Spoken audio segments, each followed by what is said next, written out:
Halo anak-anakku, bertemu lagi dengan Miss Maria. Pada kali ini Miss akan menjelaskan tema 1, subtema 3, pembelajaran 1.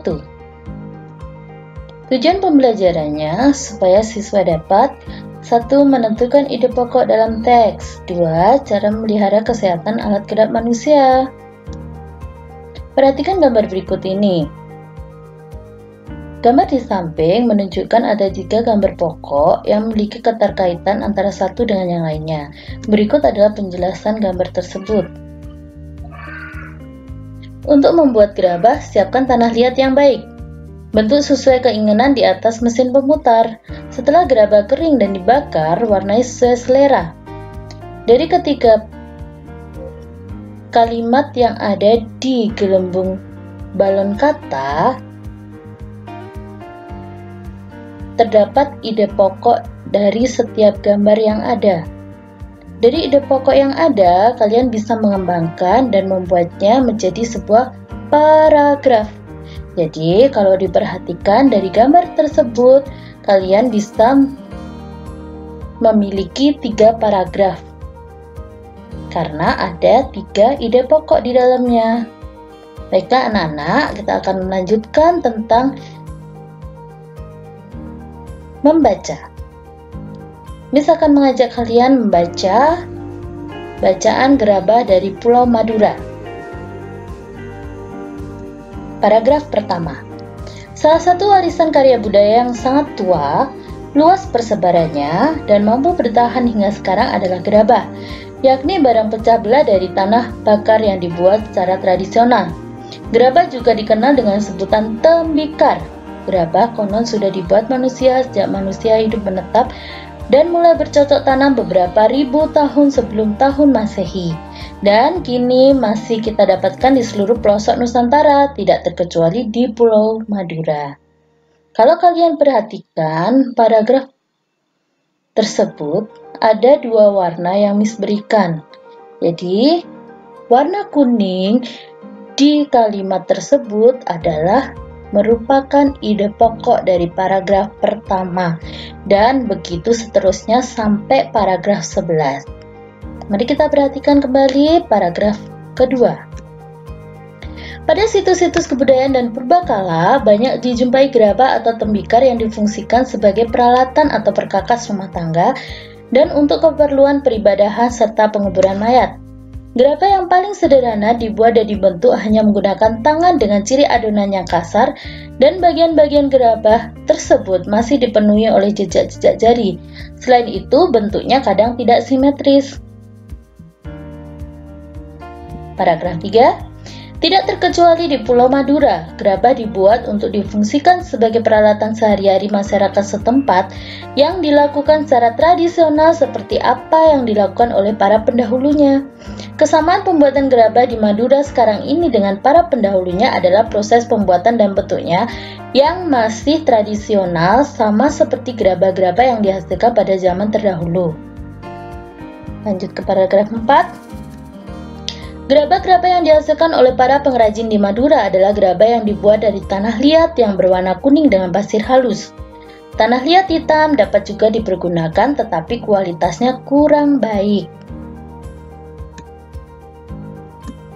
Paragraf 5. Beberapa daerah di Madura menjadi penghasil gerabah, seperti di Mandala Andulyang, Duko Rubaru, Yangkatan Kyanggean, Baragung, Pademawa Dalpenyang, Pakapuran, dan Blegap Bangkalan. Di antara daerah-daerah tersebut, yang sangat terkenal adalah Karangpenang, Sampang, dan Andulang Sumenep. Kedua daerah tersebut memproduksi gerabah dalam bentuk genteng. Paragraf 6. Memang tidak semua daerah di Madura menghasilkan gerabah. Hal ini disebabkan karena tidak semua wilayah di Madura memiliki struktur tanah liat yang dijadikan bahan dasar pembuatan gerabah. Secara umum, tanah-tanah di Madura mengandung pasir yang tinggi. Karena Pulau Madura dikelilingi oleh pantai sehingga tidak bisa digunakan untuk membuat gerabah. Paragraf 7. Di antara daerah-daerah penghasil ada semacam perjanjian kerja untuk membuat barang-barang yang sudah ditentukan secara turun-temurun atau spesialisasi. Dengan spesialisasi ini, persaingan dapat dicegah. Gerabah Madura juga memiliki kekhasan lokal yang disebabkan oleh keahlian atau keterampilan pengrajin, tersedianya bahan, teknik pembuatan, dan teknik pembakaran. Dengan spesialisasi dan ciri khasnya itu, banyak kampung diberi nama sesuai dengan nama jenis tembikar tersebut. Paragraf 8. Peralatan pengrajin gerabah Madura adalah alat-alat tradisional yang tidak jauh bedanya dengan yang sudah digunakan pada zaman prasejarah. Alat-alat umum adalah cangkul, linggis, ember, dan alat-alat khusus seperti berikut. Yang pertama, panombuk atau penumbuk berupa bulatan bertangkai untuk alat pembentuk bagian dalam. Kedua, panempa atau penempa untuk membentuk dan penghalus bagian luar berupa sekeping papan. Tiga, pangorek atau pengerok, sejenis sabit bermata miring bertangkai panjang untuk menghaluskan bagian dalam. 4. Penyambungan, wadah air untuk menetesi gerabah dengan secari kain agar mudah dihaluskan. 5. Pangelet, secari kain untuk membentuk bibir gerabah. 6. Pengajakan, sejenis nyiru untuk ayakan pasir. 7. Pangabuan, tempat abu. 8. Panompal, alat menyisikan abu dari pembakaran. 9. Werkower, galah berujung kawat lengkung. 10. Pamatong, sejenis pisau atau kawat pemotong tanah liat. 11. Tungku pembakaran gerabah. Paragraf 9. Adapun proses pembuatan gerabah dilakukan dengan tahapan-tahapan yang harus dilakukan secara berurutan. Proses pembuatan gerabah tersebut sebagai berikut. 1. Menyiapkan bahan berupa tanah liat. 2. Mengaduk tanah liat dengan dicampur air. 3. Setelah jadi adonan diambil perbongkahan untuk dibuat bentuk kasar. Dengan menggunakan kain pangelet, bibir atau pinggiran bongkahan dibentuk sehingga bulat melingkar. 4. Bila yang dibuat sejenis periuk, maka ketika pinggiran atau bibir sudah jadi lalu diangin-anginkan. 5. Bila yang dibuat sejenis periuk, maka ketika pinggiran atau bibir sudah jadilah lalu diangin-anginkan, baru kemudian membuat bagian perut yang terpisah dengan bibir. Kemudian, setelah jadi perut dan bibir disambung dan diperhalus. 6. Bila yang dibuat bertelinga atau bertangkai, maka dibuatkan telinga atau tangkai untuk kemudian ditempelkan atau digabungkan dan diperhalus. 7. Setelah halus dan teliti kesempurnaannya, kemudian dijemur atau dibakar hingga benar-benar kering.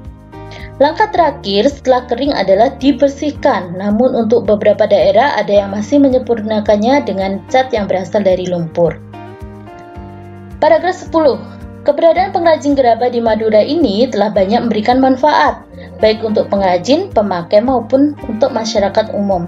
Pemakai gerabah Madura memperoleh banyak keuntungan seperti harga murah, anti karat, mudah dibersihkan, dan mengurangi polusi. Di samping itu juga dapat menyerap banyak tenaga kerja. Kerajinan gerabah ini juga merupakan salah satu cara melestarikan warisan budaya yang telah turun-menurun. Mengingat manfaat-manfaatnya tersebut, maka pelestariannya perlu mendapat perhatian kita semua. Salah satu caranya dengan menjaga kualitas. Paragraf 11, meski gerabah masih tetap diproduksi, tetapi dalam perkembangannya dihadapkan pada produk-produk modern.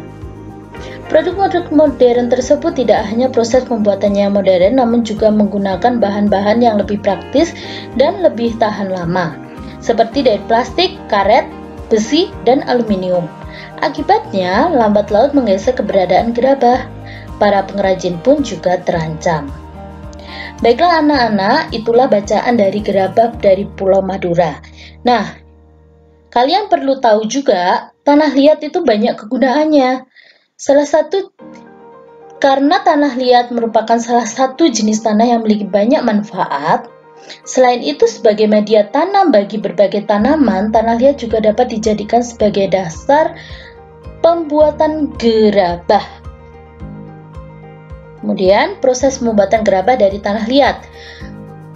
Seperti yang sudah dijelaskan tadi, agar dapat menghasilkan gerabah, tanah liat haruslah memiliki beberapa proses produksi terlebih dulu. Tanah liat dibuat dengan adonan dengan mencampur air kemudian diaduk dan dibolak-balik agar lebih pekat dan lengket. Tujuannya apa? Adalah untuk mengeluarkan udara dalam tanah agar mudah dibentuk dan hasilnya tidak mudah retak. Setelah adonan tanah liat jadi, baru kemudian masuk pada tahap pembentukan dengan menggunakan berbagai macam teknik dan alat. Hingga pada akhirnya tanah liat yang sudah terbentuk tersebut dibakar dalam waktu dan suhu tertentu. Macam-macam peralatan yang terbuat dari tanah liat. Tentunya kalian sudah pasti pernah melihat banyak barang-barang yang terbuat dari tanah liat. Nah, barang-barang di sekitar kita yang terbuat dari tanah liat seperti asbak, vas bunga, kendi, teko, dan cangkir. Bahkan ada juga meja dan kursi yang terbuat dari tanah liat. Barang-barang yang terbuat dari tanah liat memiliki nilai seni dan keindahan tersendiri dibandingkan dengan barang-barang yang terbuat dari bahan lainnya. Ya.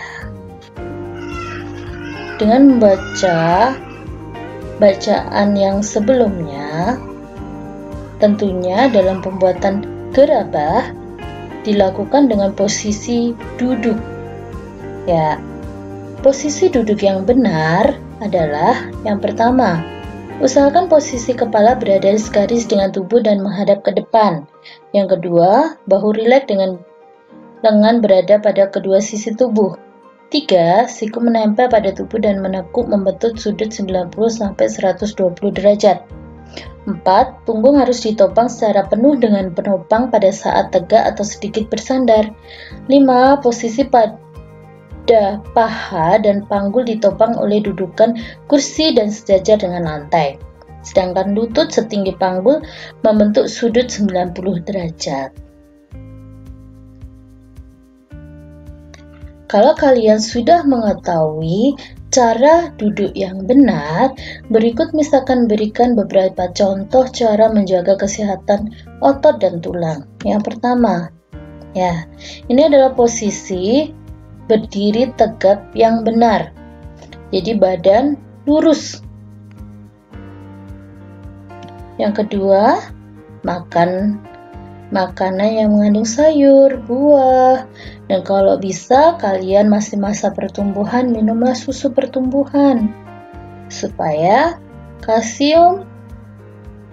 kebutuhan kalsium dalam tubuh terpenuhi. Kemudian ini adalah contoh cara duduk yang benar. Jadi posisinya tegak ya. Kalian juga bisa mencari beberapa contoh cara menjaga kesehatan otot dan tulang yang baik dan benar.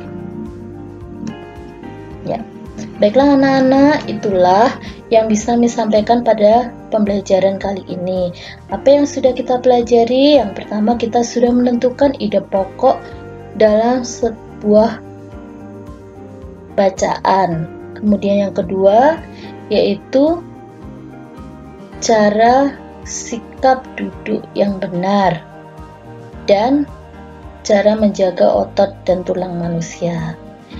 Baiklah anak-anak, sampai bertemu di pertemuan kita yang selanjutnya. Tetap semangat belajar, jaga kesehatan, dan sampai jumpa. Dah.